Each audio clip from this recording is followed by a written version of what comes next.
começar com o vírus. Vou começar a introdução à biologia. Sou o Dr. Marcos, estou com vocês esse semestre, microbiologia 2, parte teórica. No semestre passado vocês estavam com o Dr. Tiago, e esse semestre é comigo. Estavam no sistema de avaliação, é o mesmo, do nada. Prática, mesma coisa do semestre passado. Tá bem? Estão um pouquinho atrasados aí por conta dos feriados.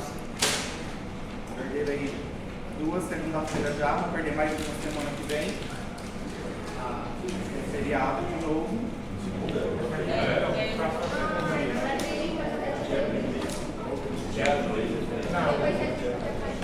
Vocês perderam aí bastante aula. Fiquem estudando. Estou vendo que o rendimento de vocês acaba sendo, na prática, sendo pior do que das outras turmas. Eles já tiveram todos esses vírus e vocês estão ficando para trás. O ruim aí vai ser para quem trocou de sala. Tipo, que é do A e faz prática lá no D. O D já está lá na frente. O C já está lá na frente. O E já está lá na frente. Vocês a gente vai começar hoje. Felizmente, por conta dos feriados, atrasamos um pouquinho. Tá bem? Vamos começar, vamos dar a introdução de vírus e depois a gente começa falando dos vírus. Provavelmente vocês vão se recordar de alguns vírus que a gente vai falar e vocês já tiveram na prática. A doutora Maria Helena, supostamente no horário, figura para mim que o docente de vocês é a doutora Maria Helena.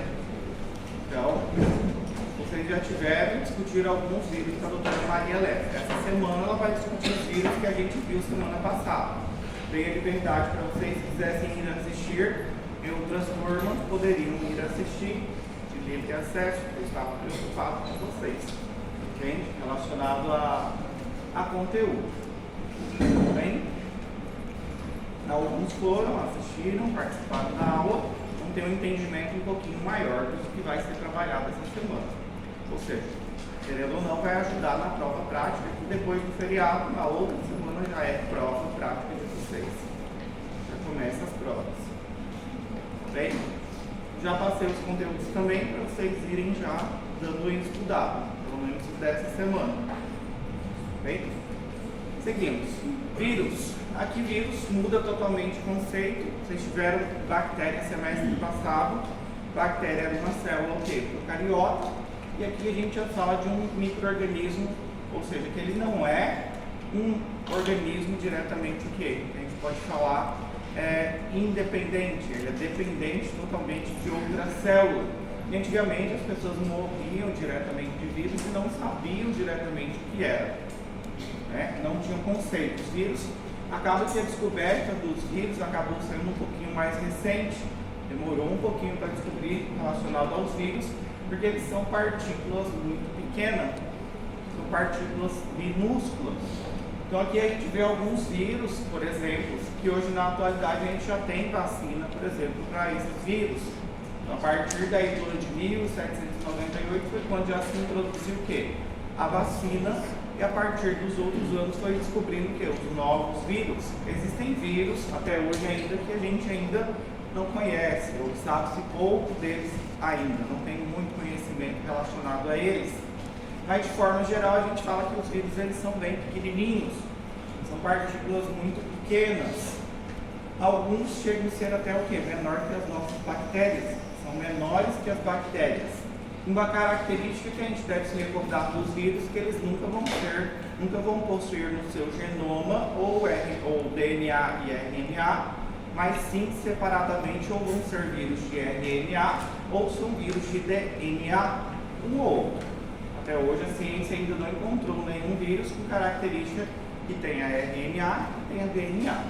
Ou vai ser diretamente DNA ou vai ser de RNA. Normalmente eles não têm nenhum tipo de atividade, carecem totalmente de atividade metabólica, ou seja, são totalmente dependentes de uma célula para que eles possam executar diretamente uma atividade. Para eles realizarem seu processo de replicação, eles precisam internamente entrar dentro da célula, estar internamente. Fora isso, eles não conseguem de forma alguma. E normalmente a gente sempre vai falar que os vírus eles têm um tropismo. O que seria tropismo? Afinidade diretamente com um determinado tipo de tecido. Por isso que a gente observa que normalmente existem algumas características que a gente vê nos vírus. Às vezes a pessoa está com dengue e ela sente normalmente o quê? Muita dor no corpo, mialgia, dor muscular. Isso se deve porque o vírus ele gosta diretamente, tem tropismo por células da musculatura. Então, normalmente, quando a gente vai falar e vamos dar conceito dos nossos vírus aqui também, a gente sempre vai falar o tropismo deles, ou seja, eles têm tropismo, eles têm afinidade por que tipo de tecido ou que tipo de célula. E sempre a patologia ela vai estar relacionada a isso.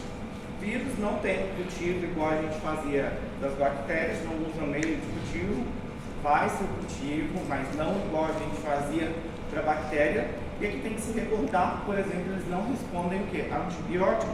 Isso é importante, entende? Os vírus não é tratado com antibiótico. O antibiótico serve para tratar o quê? Bactéria, certo? Não vão confundir influenza com Haemophilus influenza. Haemophilus influenza era o quê? Influenza era bactéria.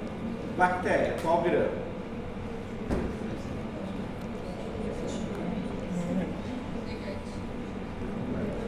Grã negativo, muito bem, qual forma? O que ele causava normalmente? Ele tinha hábito de causar quadros do quê? Não era gripe, não é... Não, influenza, vírus, gripe. Haemophilus influenza, bactéria. Ah,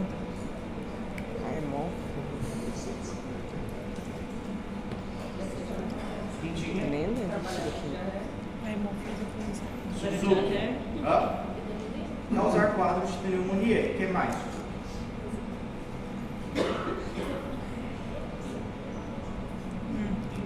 O que mais? Recordam que a Haemophilus influenza possuía cápsula e outros não. A gente vacinava diretamente quem? Vacinava diretamente, conferia imunidade para as bactérias que possuíam o quê? Cápsula. E as que possuíam cápsula poderiam causar quadro respiratório na criança, mas também poderiam causar quadro de quê? Ele é um agente responsável por causar que patologia, além de pneumonia?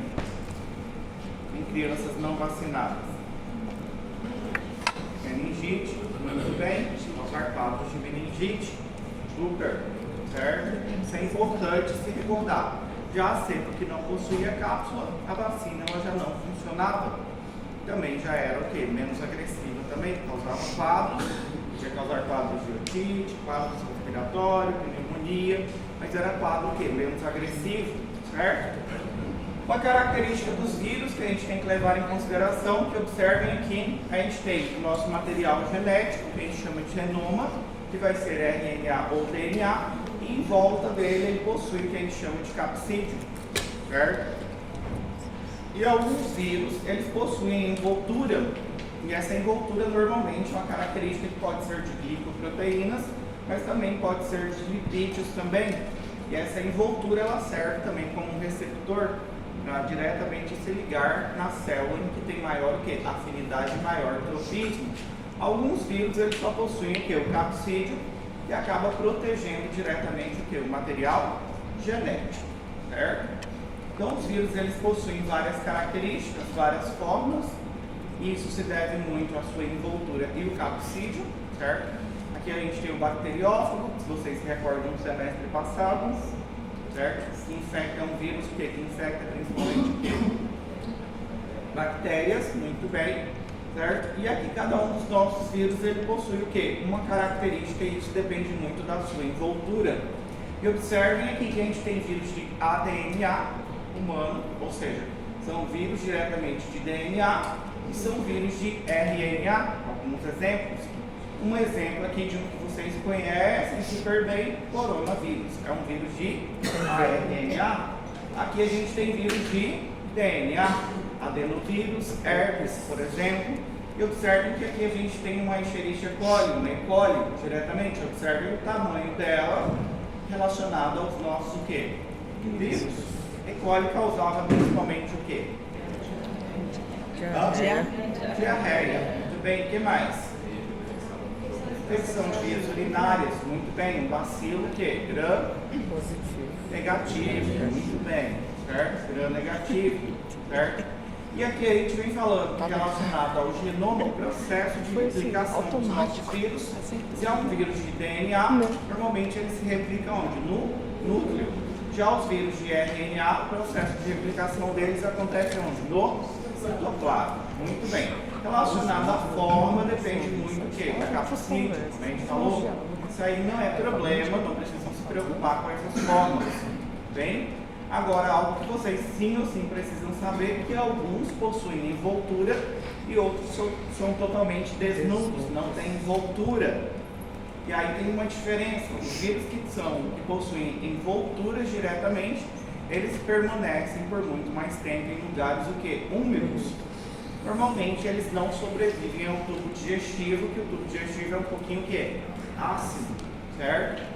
Se elimina mais facilmente por antisséptico, porque os que possuem envoltura, eles têm o quê? Normalmente a envoltura deles é de característica lipídica, então se quebra muito mais fácil as pontes aí, por isso que aqui se elimina mais facilmente por antisséptico. Outra característica é que eles vão se propagar muito mais fácil que por gotículas, conversando, secreção ou por sangue. Não necessita destruir a célula normalmente para fazer o processo de propagação. Esse é um diferencial também que tem aqui dentro, certo?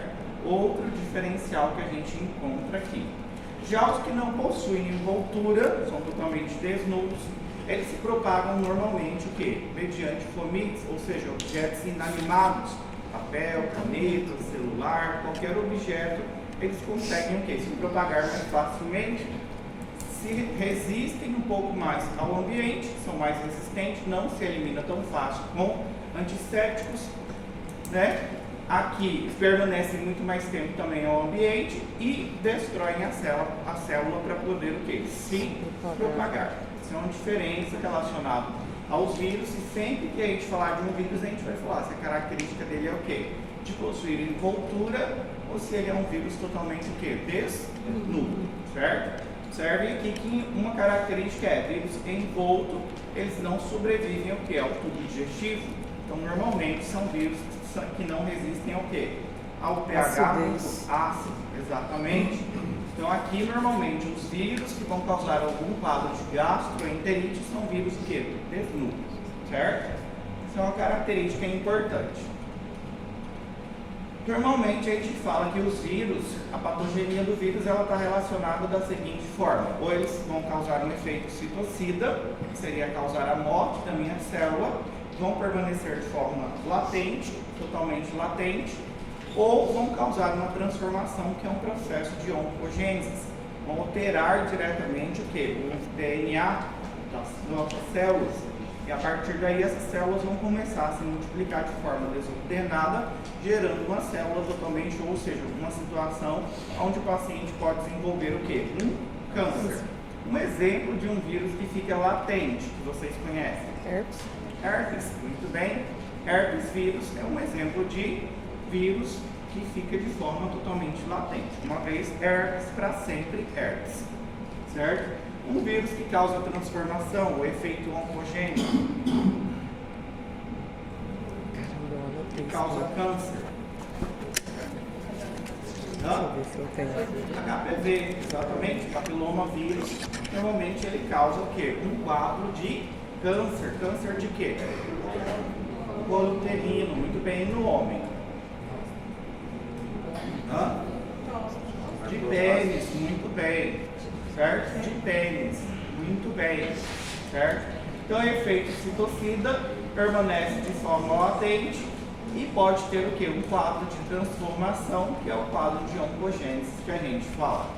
Processo, quando a gente fala diretamente dos nossos vírus, quando eles vão o quê? Se multiplicar, eles vão seguir sempre duas vias, que vocês se recordam talvez lá de mim.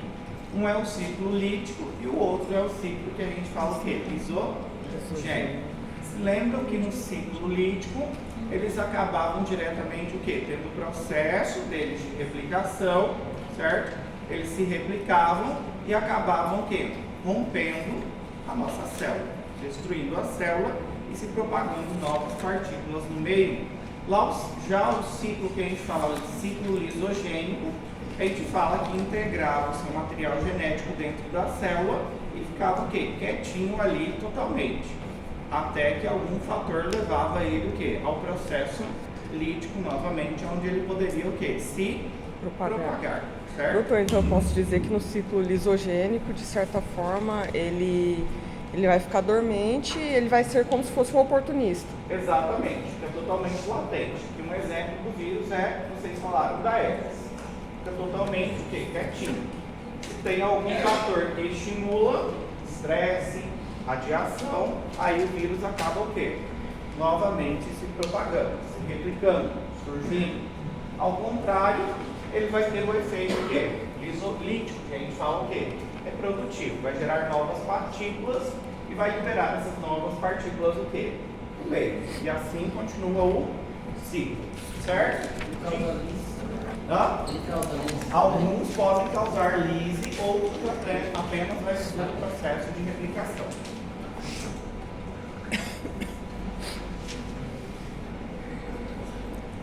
Mas eu vou ter que dar um jeito de cortar minha unha pra me machucar.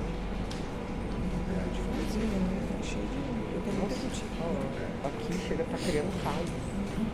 Primeiro que a gente vai falar aí é o rotavírus.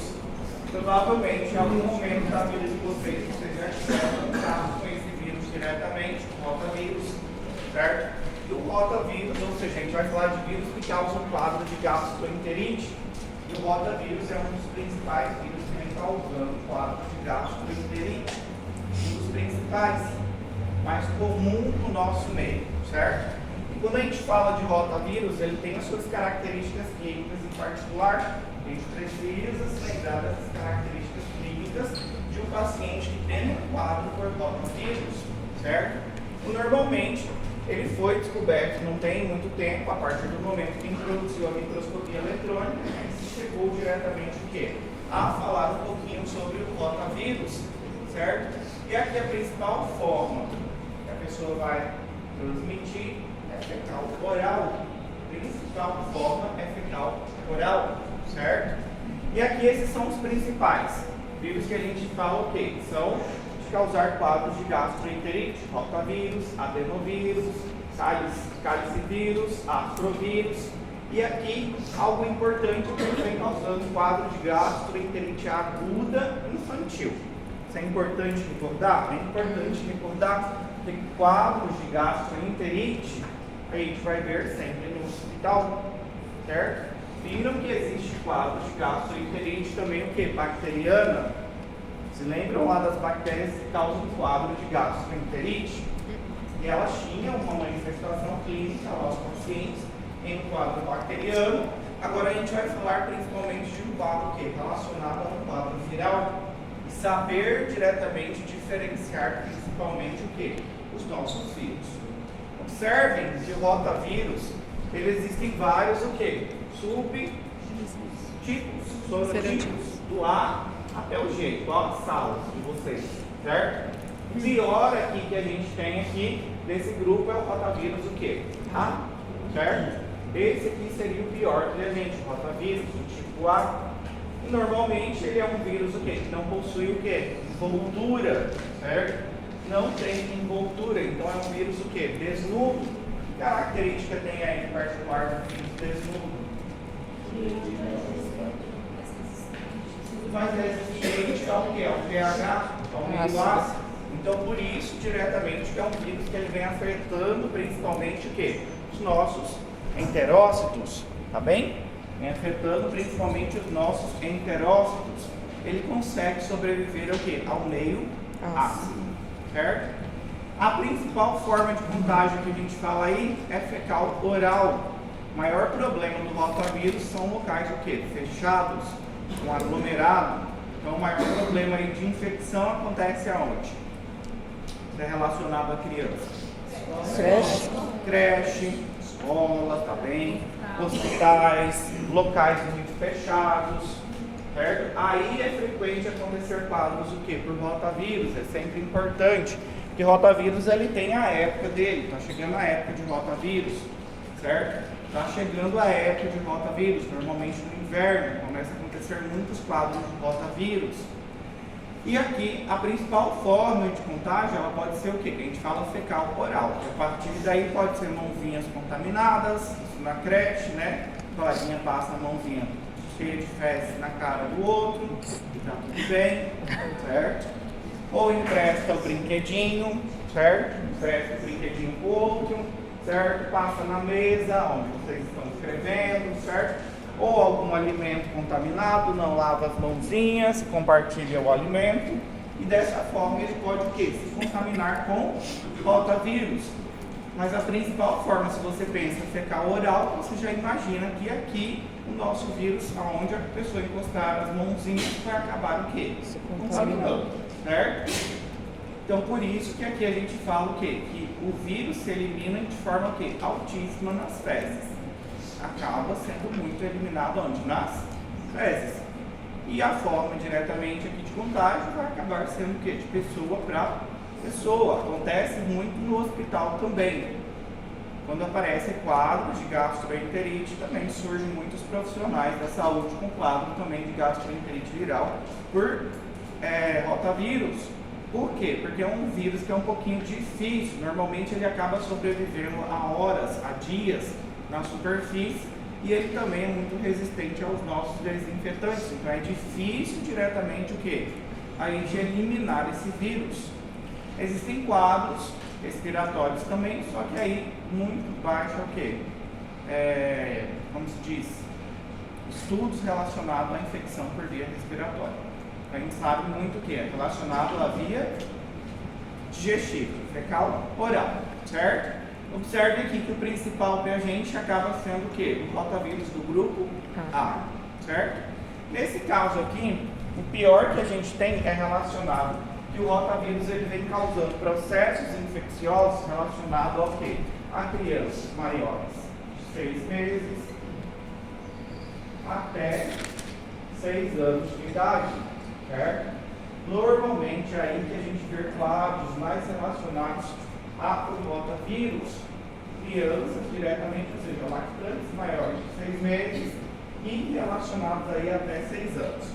Isso quer dizer que não pode surgir em crianças de 7, de 8, pode surgir também. Só que quadros mais graves, normalmente a gente vê aqui, nesse processo de 6 meses até 6 anos. O sistema imunológico está sendo o quê? Totalmente formado. Sim.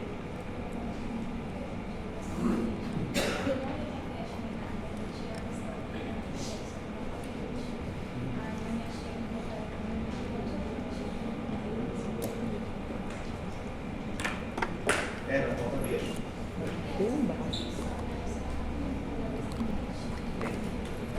Certo?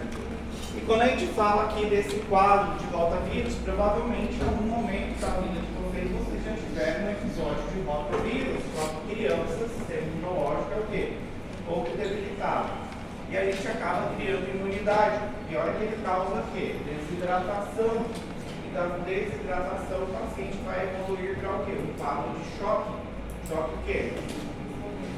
Hipovolêmico, vai perder muito volume. E se aí se não cuidar, o paciente vai o quê? De alta celestial. Embora, vai de alta celestial, certo? Então acaba sendo um dos quadros que a gente vê ainda o quê? Ainda de morte relacionada ao rotavírus. Tá isso o quê? Em desenvolvimento, certo? Aí a gente tem que tomar um pouquinho de cuidado. É comum a gente encontrar muitos quadros de rotavírus. Um adulto pode acontecer? Pode. Mas só que o quadro normalmente é mais leve.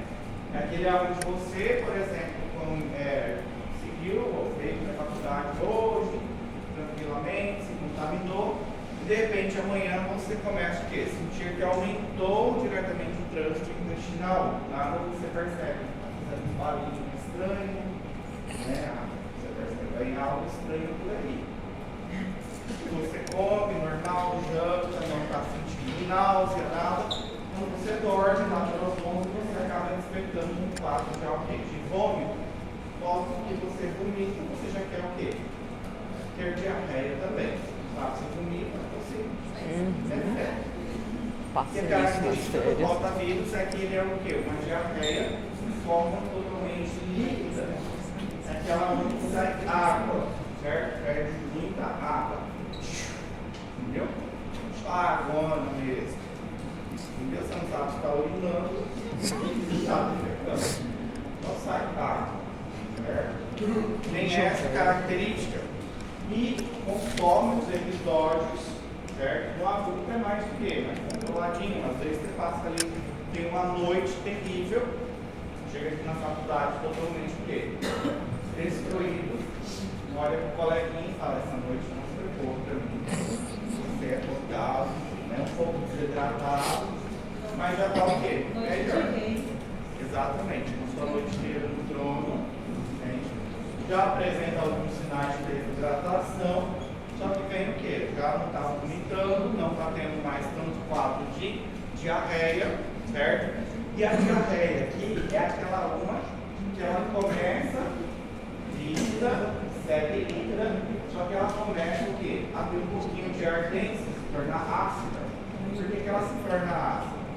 Alto contexto Se a estomacal. pessoa vai no banheiro, tem o primeiro episódio lá, o segundo já começa o quê? Quando vai ficar sentindo um pouquinho que é mais de ardência. Por que isso acontece? Hã? Sim, a diarreia está ácida. Por que ela vai se tornando ácida?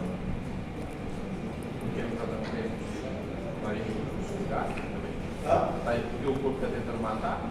Não. Tá eliminando o suco gástrico junto? Muito bem, o processo de digestão não está sendo realizado de forma correta. Nesse caso, começa a perder também algumas enzimas. Começa a eliminar também algumas enzimas. E começa a acumular o que normalmente a gente pensa que lactante, normalmente, crianças, 2 anos, eles tomam muito o quê? Leite. A mãe dá muito o quê? Leite. Certo? Alimento, ou seja, para precisar quebrar o leite precisa do quê? De uma enzima. Qual enzima? Lactase. Começa a se perder muito de enzima. Então a criança começa a ter um acúmulo diretamente de carboidratos a nível o quê? Intestinal. E ali as bactérias começam o quê? A fermentar. E essa fermentação começa o quê? A ficar ácida. Essa é uma característica que a gente consegue observar também. Diarreia começa a ser totalmente líquida, porque a gente viu que algumas bactérias elas têm esse quadro de levar o paciente a uma diarreia líquida, normalmente com característica de água de arroz, certo? E um odor fétido, qual que é? Qual que é a bactéria aí? A água de arroz era o... Não, é o... Cólera, também tem um cólera, açúcar. Tem o... Ele deu Tem essa característica também do paciente. Só que aí é uma bactéria que aqui a gente fala totalmente do quê? De um vírus. Muito bem. Aqui também tem uma toxina que ela está envolvida nesse processo também. Uma das características que a gente observa é que depende muito do quê? Da imunidade do paciente. Quanto menos imunidade ele tem, pior é o quadro do meu paciente. Por isso que a gente fala aqui que até os 6 anos diretamente, ou perdão, maiores de 6 meses, já é um quadro um pouco mais agressivo. E antes disso ele tinha anticorpos de quem? da mãe. Da mãe. Muito bem. Tem crianças que elas mamam, o certo é mamar até quando? 6 meses. 2 Mas anos. aí, o ideal é Anos. Mas tem, né, mãe? Mas tem algumas crianças que elas ficam mamando 5 anos. Tem alguns que mamam até.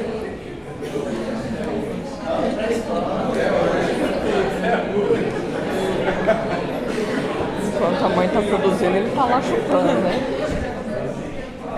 Algumas crianças elas mamam, tem mãe que elas não desmamam o filho, não. Tem uma mulher que ela mamou, né, até 7 anos de idade. Até 7 anos de idade. Coitada dessa mãe. respeito da mulher. A mulher deve ser igual do South Park lá, a senhora engasga peru. No desenho do South Park tem uma professora lá que chama engasga peru. Aí os peitos dela vem aqui no dele, cara. É 2 anos. Oh, é muito massa. Exatamente. início a 2 anos de idade. É, isso certo? é comédia. Isso é importante, pelo menos até aí. Até 2 anos é ideal, certo? Depois, né, aí tem mães que continuam amamentando, gostam, certo? Mas é importante, nesse período aqui, normalmente, a criança ela precisa começar a produzir o quê? Os seus próprios anticorpos. E aí é onde pode acontecer um quadro um pouquinho mais agressivo por rotavírus. Bem? Então, nesse caso aqui, o que passa a acontecer? A afetação, principalmente, é nos nossos enterócitos. A célula que é afetada aqui, principalmente, são os enterócitos. E afeta, principalmente, o que é? As vilosidades intestinais, onde acontece o processo de absorção. As criptas de Lieberkühn, elas não são afetadas aqui pelo vírus. Então, a pessoa permaneceria com o vírus. Por quê? As criptas de Lieberkühn é que vão liberar o quê? Novas células para fazer o processo de revitalização, substituir essas células que foram totalmente o quê? Lesionadas pelo nosso vírus aqui. E normalmente a instalação acontece nesse período, de mais ou menos 48 horas. Depois, a pessoa ela começa o quê? A manifestar a clínica. Isso aí não é eternamente. Ela vai ter um período aí de 3 a 5 dias. Depois, ela vai começar o processo o quê? De revitalização, substituição das células aqui, totalmente lesionadas, onde ela começa a melhorar o quadro. Só que ela pode, até 40 dias depois, continuar o quê? Eliminando o vírus de forma fecal. E a pessoa que entrar em contato pode ter um episódio clínico por rotavírus. Nesse caso aqui, quando a gente fala, a gente tem uma enterotoxina envolvida. Ela se chama MSP4. Essa enterotoxina é ela diretamente viral e causa diretamente a afetação das minhas células, dos meus enterócitos. Aqui tem uma enterotoxina envolvida, a MSP4. E essa enterotoxina, principalmente, é a que vai afetar as células. Ao afetar diretamente as células, o paciente começa a aumentar a secreção intestinal, inflama, então não vai absorver nutrientes, vai inflamar totalmente ali o epitélio, vai começar um processo inflamatório, vai começar a aumentar a motilidade gastrointestinal, começa a perder líquido, o líquido não é reabsorvido, começa o quê? A evacuar, a ter uma diarreia com muito líquido, vai perder muito o quê? Eletrólitos, vai perder muitos eletrólitos. E aqui, uma das características clínicas, quando a gente fala diretamente do rotavírus, é que primeiramente a criança, quando a pessoa vai ter um episódio de rotavírus, o principal que ela manifesta é diretamente o quê? O vômito. Primeiro que ela manifesta é o vômito. E aí que é o pior, a mãe não consegue fazer o processo o quê? De reidratação, porque a criança, exatamente, por via oral, não consegue reidratar, e a criança ela começa o quê? A vomitar. E nada mais vem o quê? Parando a nível gástrico. Então, uma das características que quando a gente fala do rotavírus, o primeiro delas é o quê? O vômito. Primeiro episódio, a gente pergunta, mãe, como que começou? Ela já começou com um quadro de diarreia, já começou com um quadro de vômito, como que começou? E a mãe fala, o primeiro episódio que ela teve foi diretamente um quadro de vômito. E depois disso, nada mais ela conseguiu o quê? Se alimentar. Conseguiu parar mais nada o quê? A nível o quê? Do estômago, tudo que eu dava para ela, ela vomitava. E depois desse episódio veio o quê? Já a diarreia, certo? Então ela tem duas formas diretamente o quê? De perda de líquido. Que uma foi através por via o quê? Totalmente oral, e a outra foi o quê? Totalmente de forma o quê? Anal, ou seja, perdendo muito o quê? Líquido. Vai desidratar muito rápido. Vai desidratar muito rápido. Então você está perdendo um grande aporte de volume de líquido, tanto por via oral como por via o quê? Anal, vai ser o quê? Vai desidratar. Sim. Aí que é o problema, né? Essa desidratação, ela pode complicar diretamente o quê? Com um choque hipovolêmico e aí algo celestial. Não tratar rápido. Muitas vezes a mãe deixa, vai deixando o quê? Fazer de forma paliativa, né? escuta a vizinha, faz uma água de maisena para ela com limão, tá ótimo, vamos trancar tudo. Não, faz aí, dá um Gatorade para ela e tá tudo bem, certo? A gente vai dando no papel, soro, vai indo, e aí quando a criança já chega no hospital, ela já chega o quê? Com um quadro de desidratação totalmente o quê? Grave. É difícil até fazer o quê? A indução venosa.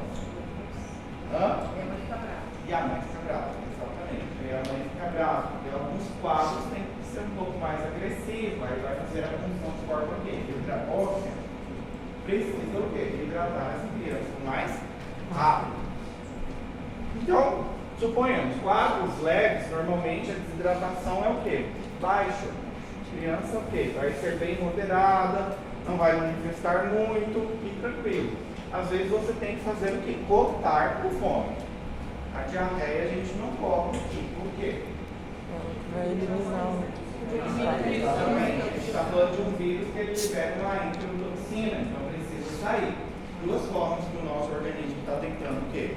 Expulsar, eliminar via o quê? Via oral, exatamente. Dessas duas formas ele está tentando diretamente eliminar. Então a gente precisa parar pelo menos a via que seja o quê? Oral, certo? E aí a gente dá o quê? Um anti-remédio, certo? Tenta cortar aí, certo? E nesse caso aqui, você tenta cortar por via oral, e aí se a criança conseguir o quê? Receber líquido por via oral, cortou por via oral, então tranquilo, você vai fazer a hidratação o quê? Oral. Mas se não consegue, aí vai ter que ficar o quê? Exatamente, vai ter que fazer a hidratação totalmente ali dentro o quê? Do hospital, endovenosa.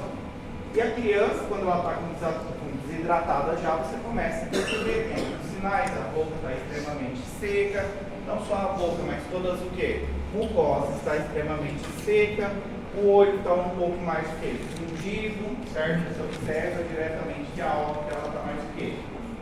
Um pouco mais rebaixada e está escurecida diretamente.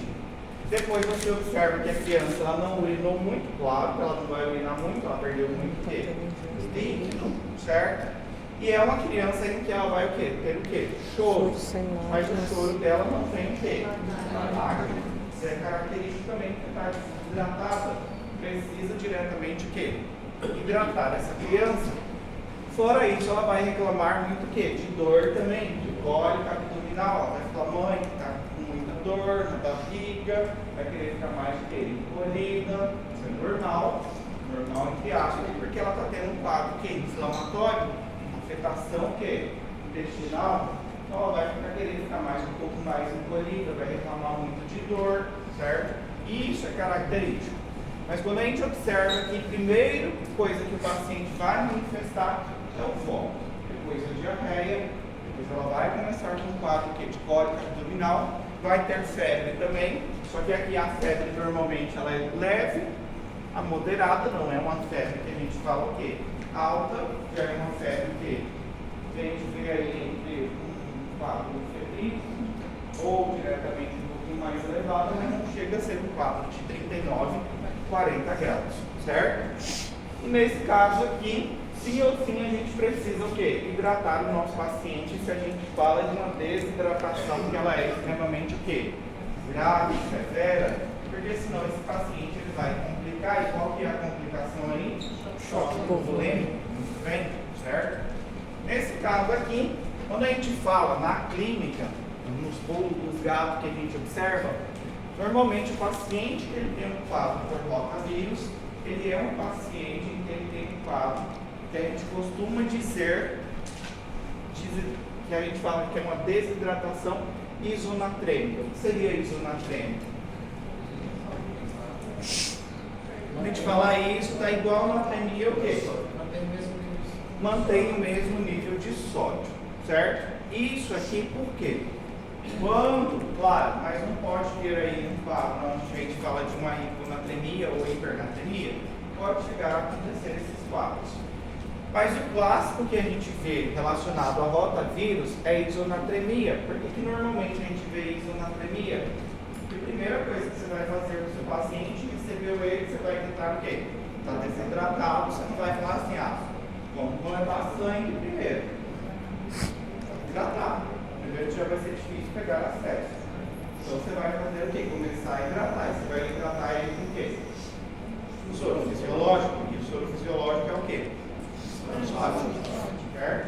Começou a hidratar essa criança ali. O que depois você vai pedir? Um laboratório para ver como é que estão os eletrólitos dessa criança. Então, os eletrólitos dela vai mostrar o quê? Que o sódio dela está o quê? Normal, nível sanguíneo. Normal. Claro que em algumas situações ela pode chegar a ter um quadro quê? De hiponatremia e hipernatremia. Isso depende. Se ela chegar no hospital já com um quadro de diarreia de muitos dias, extremamente desidratada, e você já fizer ali sem fazer uma hidratação, a criança vai manifestar um quadro de hiponatremia. Da mesma forma, ela pode ter hipernatremia se a vizinha fala para a mãe, dá isso, dá aquilo, dá não sei o que, dá, benze ela, faz um coração aí em cima dela, não sei mais o que, e dá soro, e dá isso, e acute, e vai dando tudo. Então, a hipernatremia, ela só ocorre por conta dessa tentativa de hidratação. Não é por conta do vírus. Não é por conta do vírus. A hiper. Certo? Mas o que é clássico da gente observar aqui é a isonatremia nos nossos pacientes com quadro de rotavirus. O paciente ele perde muito sódio, ele vai perder muito sódio, mas de que forma? Intestinal, certo? Ele vai acabar evacuando muito ali e vai perder muito o quê? Líquido. E dentro desse líquido aí vai muito eletrólito, inclusive o quê? Sódio vai embora também. Só que na clínica, o que marca muito pra gente é que a gente vai ver todo um quadro clínico e muitas vezes o médico pediu os eletrólitos e o paciente vem o quê? Com isonatremia. Tem com isonatremia porque óbvio que vai vir com isonatremia, você está fazendo o quê? Hidratação. Hidratação o quê? Com soro. Muito bem, certo? Observem que foi o caso que eu falei para vocês. Aqui normalmente a gente não vê quadros tão agressivos em menores de 6 meses, porque diretamente o quê? Tem anticorpos o quê? Da mãe, certo? Depois dos 6 meses, aí a criança já começa o quê? A ter que produzir diretamente os seus anticorpos. E claro, os quadros mais graves vai depender muito do quê? Da imunidade da criança. Amamentar é ideal. A mãe amamentar por um período é ideal. Se ela conseguir até 2 anos de idade, a recomendação é de até 2 anos de idade, certo? O ideal é até 2 anos, mas é falado para a mãe o quê? Pelo menos até 6 meses, mãe. Você segurar isso, mas se ela conseguir até 2 anos, perfeito. A questão é que a criança comece o quê? Morder, certo? Morder, mas não morder e aí começa o quê? Machucar, né? Mas aí tem as bombinhas, que dá para a mãe também fazer o quê? Ordenhar também, certo? Ordenhar também, tirar o leitinho e dar para a criança, uma mamadeira. Aí evita diretamente que a criança fica o quê? Ordena, certo? Então isso seria importante, porque ali no leite materno tem vários fatores, além de ter anticorpos, tem algumas enzimas que conseguem o quê? Degradar diretamente o quê? O vírus, certo? Então o ideal é que sim, a mãe venha alimentar pelo menos até 2 anos. Até 2 anos. Mas é igual eu falei, tem situações que são traumáticas. Minha mãe que alimenta aí até 7 anos. 8. Nunca mais esqueci, depois que eu vi uma colega de 1 ano. Até 7 anos. Eu olhei assim e eu olhei para minha mãe. Por quê?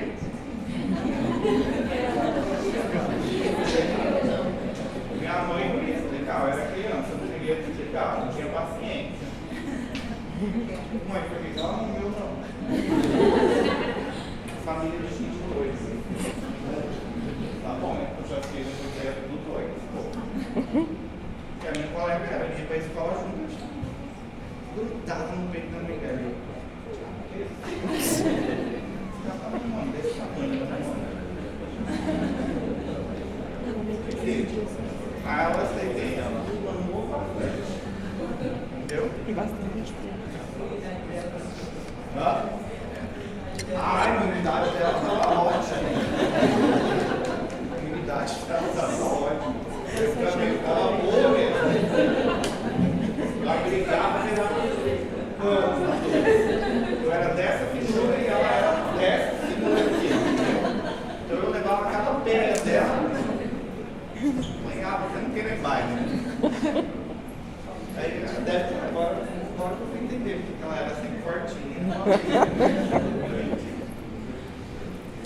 Mas esses são casos. O ideal é mandar pelo menos até 2 anos. Importante, certo? Mínimo, o quê? 6 meses, certo?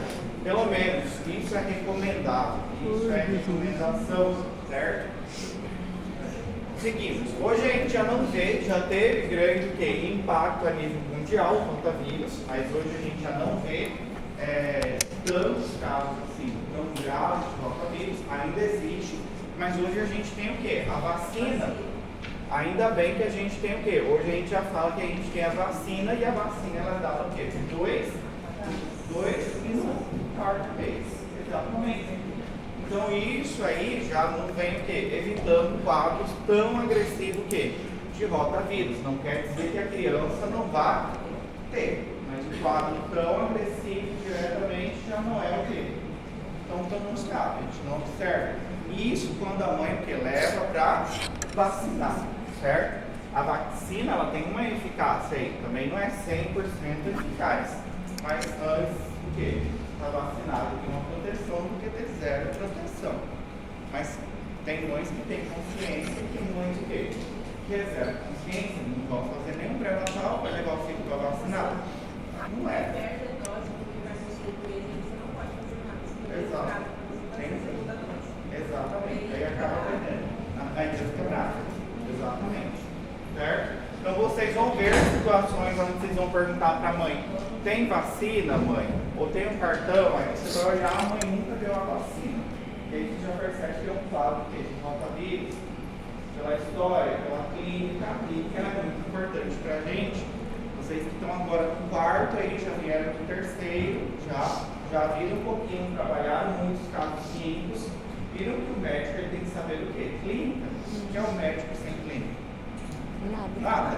Não sabe nada.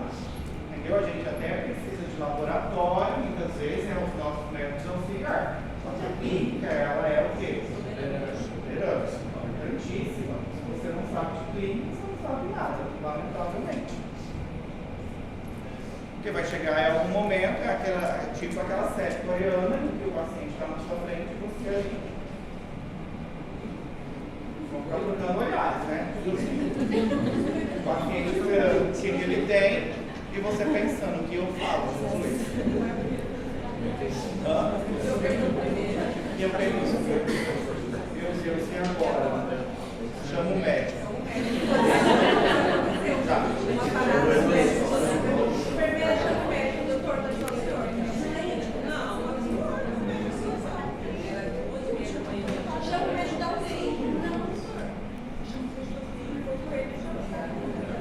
E esse não é o primeiro caso. Acontece.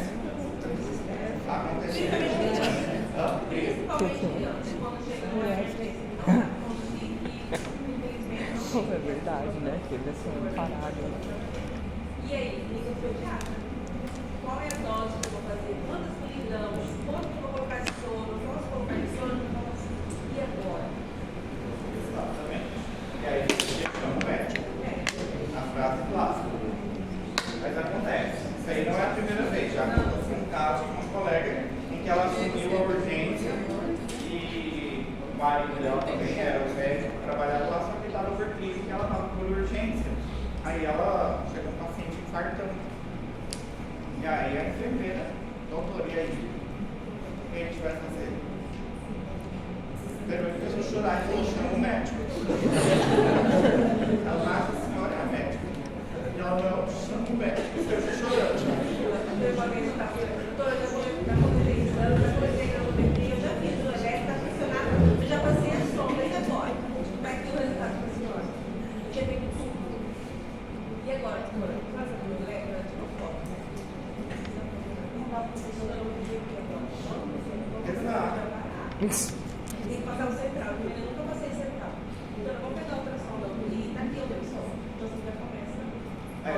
Aí você chama, sempre tem um colega com mais experiência, mas até difícil. Exatamente. Por isso que aí vocês vão se perfilando durante a faculdade, vendo onde vocês se encaixam.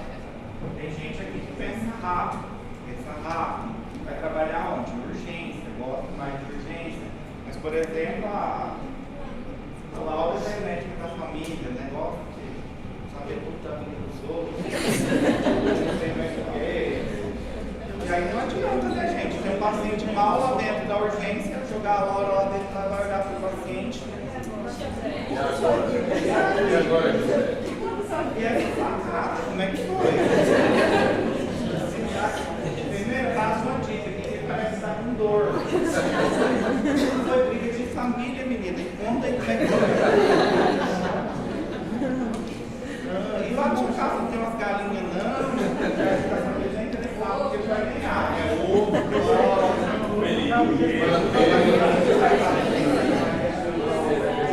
café, e aí vai, desse jeito. Vocês vão se perfilando, vão vendo o que vocês gostam no decorrer do caminho. Não é aquele negócio, né? O povo pensa, eu gosto de vagina ou CGO.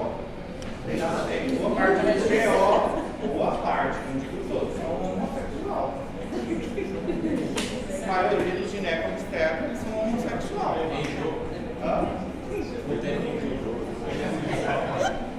A maior parte é o quê? Homossexual. O povo tem um conceito que você tem que gostar do que você faz. Aí isso dá certo. Porque, por exemplo, eu gosto de pediatria, mas eu não gosto de criança, não. Mas o quê? Mas eu não gosto de criança. Nem um pouco. Então, se você babar, você é médico da criança. Agora, sou obrigado a pagar uma psicólogo. Não, tratar a criança. Babar é outra profissão, né? Vai limpar, vai tudo mais lá. E meus colegas também tinham esse conceito. Eu tenho que levar uma papada da pediatra. Claro, doutora, ele tem esse pediatra, mas não gosta de criança. Ela falou que tem. Quem tem que fazer é a mãe, né? Se a mãe gostar, sim ou sim, aquela criança ela pode espernear, virar de ponta cabeça, ou o que for, ela vai levar naquele pediatra. Entende? Então, agora, quem quer ver a coisa bonita, tem que fazer o quê? Plástica.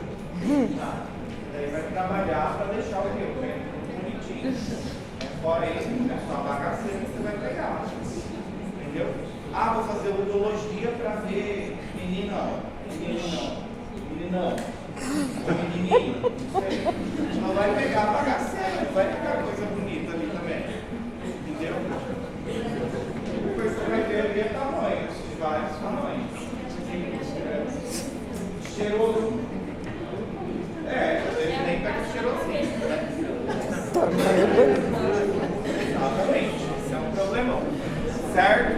Seguimos. Nesse caso aqui, a gente tem que levar em consideração também que aqui o método diagnóstico mais utilizado para rotavírus de rotina acaba sendo o imunológico, que é o ELISA, certo? O ELISA. Terminamos essa parte de rotavírus, só dá 15 minutos para vocês comerem algo, se alimentarem e não conseguem, tá bem?